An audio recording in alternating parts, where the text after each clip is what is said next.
Orasyon kontra malas sa buhay. Diyos na makapangyarihan, tabunan mo ako ng iyong liwanag at biyaya. Ilayo mo ako sa malas, panganib at masamang balak ng iba. Punuin mo ang aking buhay ng pag-asa, lakas at tagumpay. Amen. Bigkasin lamang mga orasyon na sumusunod na 3 beses at iihip sa isang basong tubig at inumin. Di kaya ay iihip mo sa iyong dibdib.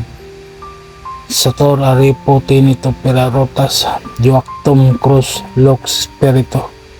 Joactum Cruz Lox Spirito. Joactum Cruz Lox Spirito. Amen. Gawin ito araw-araw hanggang sa hindi na mamalasin ang iyong buhay.